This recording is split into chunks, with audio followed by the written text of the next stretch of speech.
AR view, but they had to actually attend now Dr. Cedric's graduation ceremony for receiving her PhD. So they wanted me to express that sentiment to you. All right, so now we will have our commencement speaker, one of our awardees, Ms. Christine Cozette Comer. And it is worth noting that Cozette is also apparently a talented singer and songwriter. Although I don't know that we can convince her to bless us with her gifts today. But without further ado, I'll invite Christine to come up and give her address.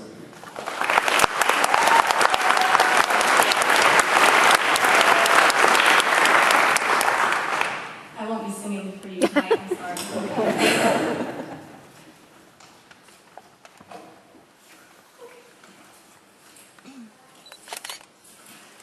When I was asked to give this speech, I had no idea what I was going to say. How do I capture the meaning of 4 years for these 34 individuals within 3 to 5 minutes? Do I make you laugh? Should I make you cry? Should I use props, quotes, a PowerPoint, perhaps do an interpretive dance? So naturally, as any of us soon-to-be sociology graduates would, I immediately began conducting research. I Googled, what makes a good graduation speech? And pretty much everything said I should be short, sweet, and funny, which is unfortunate as I am about 5'7", pretty bitter, and have a less than 50% approval rating in terms of humor. Since that was useless, I went ahead and conducted some primary research. I went to my friends and family who have already gone through such ceremonies and asked, what did your speaker say? And literally every one of them said the same thing. I don't remember. Which, statistically speaking, means you will most likely not remember this speech either. Some of you probably aren't even listening right now, and to you, I say keep up the good work. So without further ado, here are the main points of my speech. There are only 3, so it'll be pretty short.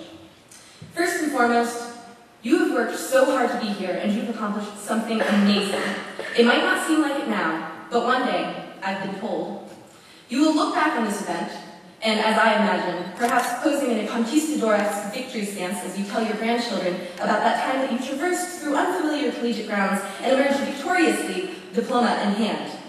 So, congratulations and wonderful job.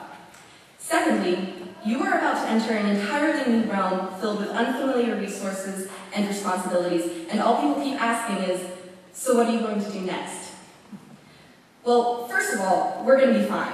Think of life like writing an essay, something I know we're all way too familiar with. If you look at the whole prompt from day one and try to address everything at once, yeah, it's going to look insurmountable.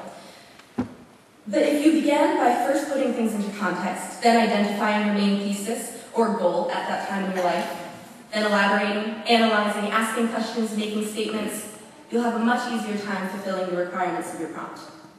Secondly, as we all know, we're socialized into thinking that there's a clear recipe for success. But as we also all know, sometimes society gets it wrong. At this point in our lives, everyone we see asks what our career path is going to be, or what we're going to do with our life. To that, I say, we start asking a different question of ourselves and our peers. I won't tell you exactly what that question is to ask. That's something that we should all reflect on individually. But maybe as a jumping off point, ask yourself, who are you now, and who do you want to be? Go even further, perhaps, a little metaphysical, and ask, what are we as human beings? What is life supposed to be about? What does our past look like, and where are we headed? As a great professor here once told me, we are human beings, not human doings. Finally, let's talk about what a great decision it was to choose sociology or criminology as your major. I'm sure we've all heard the jokes, particularly about sociology graduates getting jobs, which tends to be again the joke. But the truth is, sociology graduates do get jobs. We have learned so much more than your average student and emerge from college equipped with skills to not only understand truly what is happening in social and institutional situations, but why and how we can address it proactively. You have the tools to understand what others merely experience. And that tool is greater than any formula that you can just search on the internet for. So in conclusion, focus less on having the answer and more on asking questions.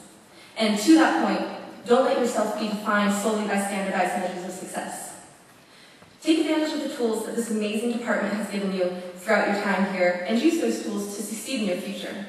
And last, but certainly not least, in fact most importantly, congratulations on your current and future successes. And it's been a joy having class with you.